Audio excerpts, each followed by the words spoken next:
सर्वात मोठी बातमी नुकतीच शिवसेना ठाकरे गटात मोठी फूट पडली आहे। तब्बल 6 खासदारांनी पक्षातून बंडखोरी केली, त्यांनी शिवसेना शिंदे गटात प्रवेश केला आहे। या पक्षप्रवेशानंतर देखील शिवसेना शिंदे गटाच्या नेत्यांकडून ऑपरेशन टायगर सुरूच राहणार आहे, अशा पद्धतीचा दावा करण्यात येते आहे। या सर्व पार्श्वभूमीवर आता मोठी बातमी समोर आली आहे, ती म्हणजे शिवसेना ठाकरे गटाचे नाशिकचे 10 ते 12 नगरसेवक हे शिवसेना शिंदे गटात प्रवेश करणार असल्याची बातमी समोर आली होती। त्यानंतर आज उद्धव ठाकरे यांनी या सर्व नगरसेवकांची मातोश्रीवर बैठक बोलावली होती।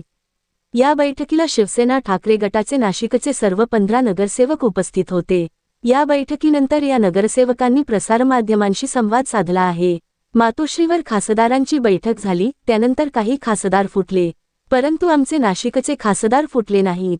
म्हणून आज आम्ही तुम्हाला सांगतो, आज मातोश्रीवर नगरसेवकांची बैठक झाली, परंतु आमचा एकही नगरसेवक फुटणार नाही। 4-5 दिवसापूर्वी मीडियाने एक बातमी दाखवली होती, ती बातमी पेड होती। शिवसेना ठाकरे गटाचे 10 ते 15 नगरसेवक हे शिवसेना शिंदे गटात प्रवेश करणार आहेत अशी ती बातमी होती। या बातमीमुळे प्रचंड गोंधळ झाला, परंतु असंही काहीही होणार नाहीये। त्यामुळेच आज आम्ही उद्धव ठाकरेंकडे वेळ मागितली होती। त्यांनी आज आम्हाला 12 वाजता भेटायला बोलावलं होतं। आज आम्ही त्यांना भेटलो। आज आम्ही त्यांना वचन दिलं की नाशिकचे 15ही नगरसेवक शिवसेना ठाकरे गटातच राहतील, एकही नगरसेवक बंडखोरी करणार नाहीत, असं या नगरसेवकांनी म्हटलं आहे।